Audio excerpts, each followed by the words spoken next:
Hoy el calendario de Cuaresma nos recuerda la celebración de San Pedro Apóstol. Por eso te invitamos a que nos acompañes a conocer un poco más sobre él. Simón era un pescador judío antes de ser llamado a ser apóstol. Era hijo de Jonás y nacido en Betsaida, un pueblo junto al lago de Genesaret. Su hermano era Andrés, y Simón se estableció más tarde en Cafarnaúm, donde vivía con su esposa y su suegra. Cuando Simón se incorpora al ministerio de Jesús, en un momento determinado Jesús cambió su nombre de Simón a Pedro, que significa roca. El cambio de nombre de una persona en la antigüedad tenía un gran significado. En el Antiguo Testamento encontramos varios casos, como por ejemplo, cuando Dios llamó a Abraham y le puso por nombre Abraham, y como hizo de la misma manera con su esposa, que se llamaba Sarai, y la nombró Sara. Jacob también fue llamado Israel. Todos estos fueron eventos conectados con el antiguo pacto y de gran significancia en la historia de la salvación. Lo mismo ocurre con el cambio de nombre de Simón. Y Mateo comparte en su relato del Evangelio el siguiente evento donde Jesús le respondió: Bendito seas, Simón, hijo de Jonás, porque no te lo ha revelado la carne ni la sangre, sino mi Padre que está en los cielos. Y te digo, tú eres Pedro, y sobre esta roca edificaré mi iglesia, y los poderes de la muerte no prevalecerán contra ella. Te daré las llaves del reino de los cielos, y todo lo que ates en la tierra quedará atado en los cielos, y todo lo que desates en la tierra quedará desatado en los cielos. Dar las llaves significa entregar la autoridad sobre la iglesia con el poder de gobernar, de permitir y de prohibir. Pero no se trata de un gobierno como el de los nuestros, como el de este mundo, sino en función del servicio por amor. El mayor entre vosotros sea el último de todos y el servidor de todos, nos decía Jesús en el Evangelio de San Mateo. Por esta razón, a menudo se representa a San Pedro con unas llaves en su mano. Dicen que Dios escribe derecho en renglones torcidos, y con San Pedro Apóstol sí que se esmeró. ¿Habrá algún renglón más torcido que el querido Pedro? Y sin embargo lo eligió. Y hoy, después de 266 papas, seguimos preguntándonos: ¿qué te llevó a elegirlo? ¿Por qué Pedro y no Andrés, que fue tu primer discípulo? ¿Por qué no Bartolomé, que era un israelita sin doblez? ¿Por qué él? No hay una respuesta sencilla a esta pregunta, pero tenemos que aprender a ver con tus ojos y no con los ojos nuestros. Porque tu sabiduría es necedad para los que no ven con tus ojos, pero un tesoro infinito para los que sí lo hacen. Para entender un poco la sabiduría del Señor, hablaremos de 4 características de la personalidad de Pedro, que tal vez podrán ayudarnos a descubrir por qué lo elegiste, Señor. Número 1. San Pedro no era una persona letrada, era más bien inculto. Un pescador sencillo, predicador de Galilea. No era un doctor de la ley ni un fariseo, ni siquiera un miembro del Sanedrín.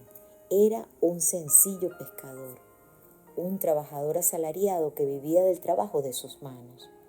Pero Dios elige a los necios del mundo para confundir a los fuertes. Y créeme que con Pedro se lució. Él siguió siendo necio incluso después de recibir al Espíritu Santo. En el primer concilio de Jerusalén, la iglesia lo hizo recapacitar y volver sobre sus pasos en cuanto a la circuncisión y otras costumbres judías. Pero San Pedro se sabía inculto y rudo y aceptó las correcciones de sus hermanos, y así la iglesia siguió adelante conservando la fe. Número 2. San Pedro era una persona muy impulsiva. Desde nuestro razonamiento, de seguro pensamos que Jesús necesitaba para guiar su iglesia a una gente que no se deje llevar por los impulsos, sino gente centrada, equilibrada y con dotes de mando. Un impulsivo es muy cercano a un imprudente, y San Pedro demostró muchas veces ser impulsivo. Por ejemplo, cuando le pidió a Jesús que no le lavara los pies. Y entonces, ¿por qué una persona impulsiva para gobernar una iglesia que iba a nacer en crisis? Porque generalmente las personas impulsivas no miden los riesgos y se dejan llevar por los impulsos de su corazón. Y todas las corazonadas posteriores de Pedro mostraron que su infinita sabiduría estaba orientada a expandir la iglesia hacia todo el mundo conocido. El episodio del Quo Vadis, que significa ¿a dónde vas?, que nos cuenta la tradición, San Pedro seguía siendo impulsivo poco antes de su martirio, pero su corazón grande lo hizo volver y enfrentarlo. Número 3. ¿Pedro era un cobarde? ¿Cómo no iba a cantar el gallo ante semejante gallina? Sí, ya sé, todos somos valientes en teoría. En la práctica es otra cosa muy diferente. Pero Señor, ¿qué te hizo pensar que Pedro sería un buen pastor para tus ovejas?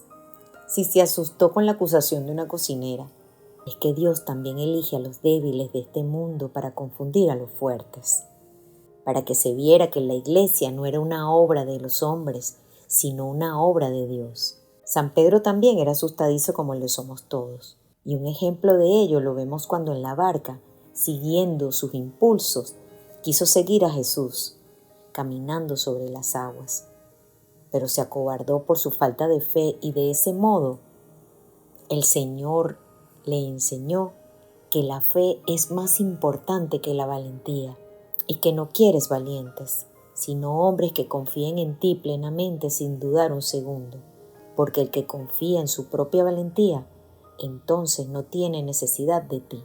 Número 4. Pedro también te traicionó, Señor. San Pedro es lo mismo que Judas, te traicionó, te negó 3 veces. ¿Por qué no iba a seguir negándote después como el primer líder de tu iglesia? Nuestro primer papa comenzó la iglesia con el pie izquierdo y no podría haber metido la pata más a fondo. Luego de haberte traicionado, no solo no rectificó su traición, sino que lloró cuando el gallo cantó. Y cuando te lo encontraste, nos enseñaste cómo se transita el camino del perdón. Por cada negación, tuviste para él, ¿me amas? Pedro, ¿me amas? Apacienta mi rebaño.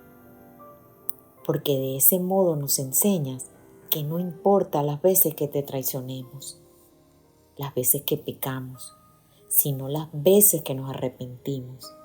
Te pedimos perdón y volvamos de nuevo a tu rebaño, porque somos ovejas perdidas que necesitan a su pastor, y somos débiles y cobardes y necios e impulsivos, pero en el fondo, Señor, tú sabes que te amamos y que queremos servirte a pesar de nuestras limitaciones y nuestros pecados. Es que Dios hizo santo y grandes santos a personas débiles como tú y como yo. Es que Dios nos pide que llenemos las tinajas y que Él se encarga de transformar el agua en un vino que alegra. Que no tenemos que dejarnos vencer por nuestras fragilidades, sino dejar que Dios nos transforme en levadura, en fermento para la masa. La conversión de San Pedro nos indica que Dios no necesita de nuestros talentos, sino que quiere nuestra nada. Que reconozcamos humildemente que Él, y solo Él, es el que hace que nuestros talentos fructifiquen, siendo tierra humilde que se deja labrar en la tristeza y en el dolor. Elevemos entonces una oración a nuestro querido San Pedro, para que Él, que tuvo el privilegio de sostener primero el timón de la barca de la iglesia, sostenga también nuestro timón para que podamos dejarnos transformar por Cristo.